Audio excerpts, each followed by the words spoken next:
Will Rogers once said, "Too many people spend money they haven't earned to buy things they don't want, to impress people they don't like." And I gotta say, I totally agree with him. So many of us, and I'm not excluding myself here, buy things in order to connect with other people, to show something about ourselves, to demonstrate some kind of worth, in order for people to take us seriously, for people to be interested in us, for us to really have a voice. But sometimes we're communicating to people that don't even matter that much to us, or we're trying to communicate something to a larger society that isn't really paying attention to us. It's kind of like in high school when you buy some new outfit that you're really excited about. Are you excited about it because you feel good in it, or is it partially to impress the cool kids when really our stuff isn't necessarily even doing that for us? Because believe me, I don't think I ever connected with the cool kids in school. Anyway, I came across this quote and it got me thinking about what we tell ourselves and little statements we can use as reminders to keep ourselves on track with minimalism. Little mottos or statements you can tell yourself in the moment to remind yourself as to why you're doing this journey in the first place. Now, I gotta admit, I'm not the type of person that's like into inspirational quotes, that wall art that has just like a statement that you're supposed to be inspired by. But I have noticed one thing that does help me is having something that I can in the moment tell myself when I'm in the middle of a declutter and I'm really tempted to keep something I know deep down that I shouldn't. Or if I have an urge to shop and I'm scrolling online and I'm considering, I really could use that dress or that new purse or whatever it is. I think taking a moment to say something to ourselves that's connected to our inner core values, where we want to be, and our minimalism journey can be of huge help. And for me, I think having a certain statement in mind makes it easier. Like it's just something I can pull out of my back pocket to tell myself when I need that reminder. Because also from a psychological standpoint, a lot of our behaviors are things that just kind of like happen in the moment based on a momentary passing emotion or thought. But if we can take action in that moment, if we can play a role in our thought lives and our emotional lives and take a little turn, switch the trajectory of our action from collecting, from keeping, to focusing on what's meaningful or important to us, the whole process of decluttering and reducing our shopping becomes increasingly easy. So I'm going to share some statements that I think are helpful to me in those moments, but I'd encourage you to also brainstorm and consider what statements you tell yourself or could tell yourself to keep you on track.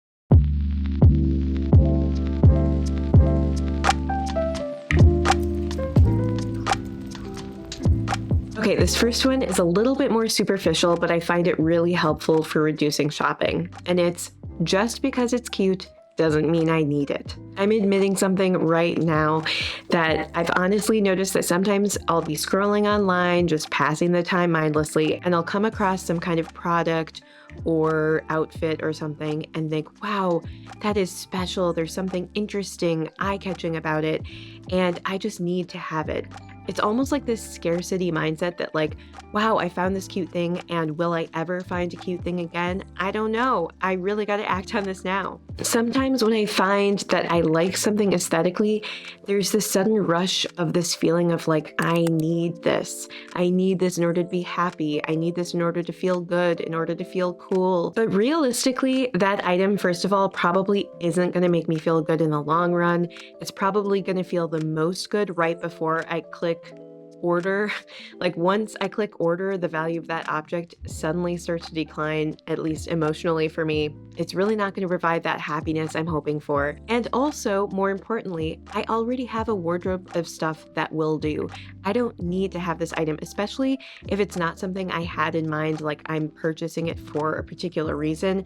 If I just came across it and I find it cute, that does not mean that I need it.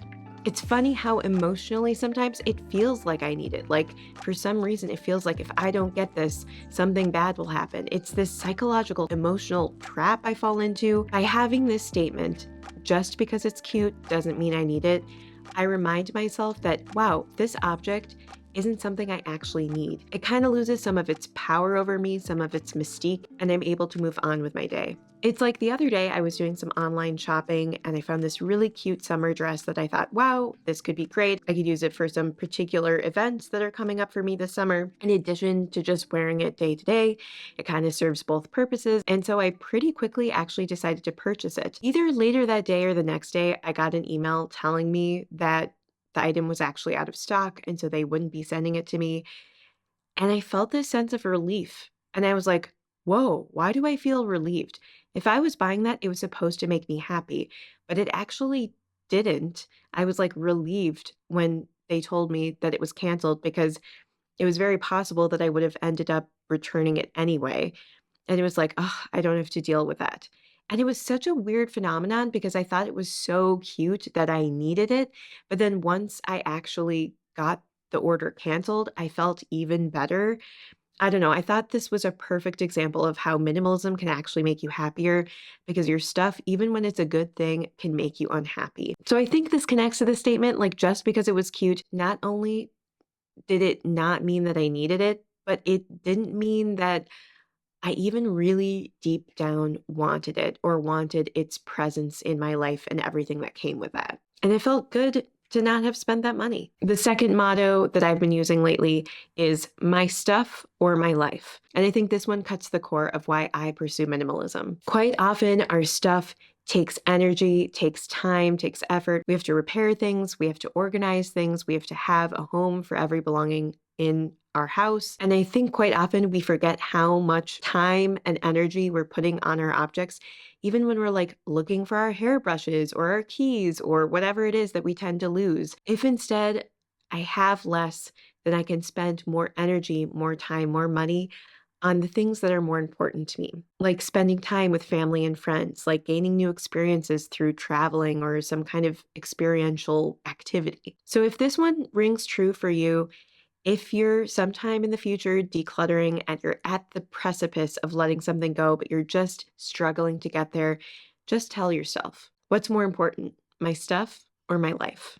A third one that I've actually said in another video, I think at some point, but I want to really pull it out and bring it up for you because I've gotten comments about it that people really like this one. And it's that objects are not people. So often I find myself connecting certain objects with my relationships with people or with memories of people, especially when it's someone who's passed away. But so often we connect our belongings to specific people and specific memories.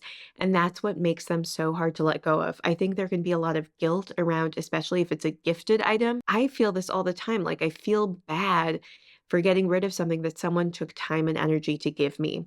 But ultimately, I know that that stuff is not literally that person. And sometimes I think our brains play tricks on us and we forget that. We start to associate certain belongings with people so closely that they seem to become one. And we're afraid that we'll forget them or we'll lose them if we let those things go. But I think telling ourselves objects are not people can just help remind us that this object is not equivalent to a person, and we don't have to feel the guilt associated with letting it go. A fourth one is simplicity spurs peace.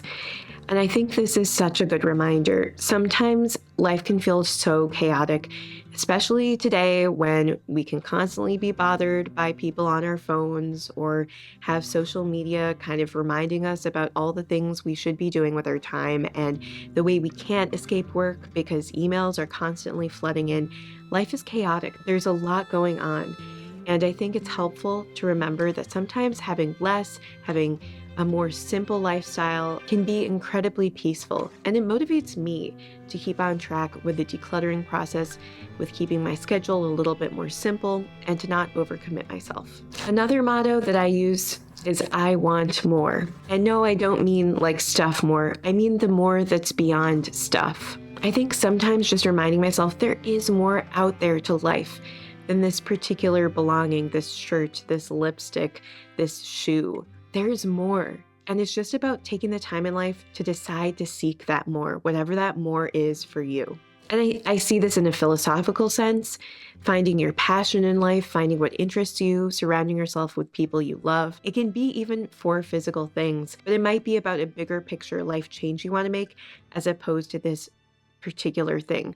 Like when you buy a pair of shoes, are you really getting more? Not really.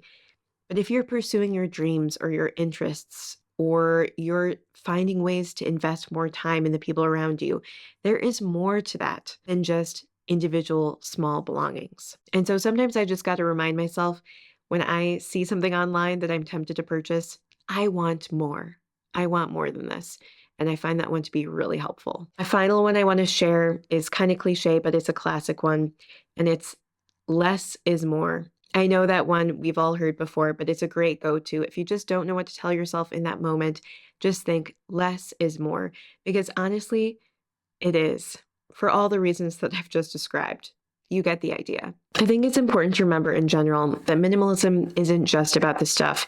It's about your life and taking a hold of it and living it. If any of this video resonated with you, I'd really appreciate it if you'd take a moment to hit the thumbs up button. Liking this video helps to support the channel, so if you're willing to take a moment to do that, I'd really appreciate it. And also, if you haven't subscribed yet, welcome. I'm Aylin, and I'm so glad you found me here. Please hit the subscribe button and join me to watch more videos on simple living, minimalism, and building an empowering mindset. I come from a place of being honest about still struggling on this journey toward minimalism. Decluttering has always been a challenge for me, but I'm making it a big part of my life. I also have a background in psychology. I have a PhD in clinical psychology, so I use a lot of that past career to inform how I navigate decluttering and pursuing minimalism. Also, I have my Instagram linked below. That's another great way to support me. It's a pretty small community there still, but I'm hoping to be more active there. And then I also have my Patreon linked below, where you can get even more content directly from me. Anyway, if any of you have any mottos that you tell yourself to stay on track in your minimalism journey, please share them in the comments below. I'm always interested to hear new ideas to inspire me. Thanks for spending this little bit of time with me, and I hope you have a wonderful rest of your day. Bye.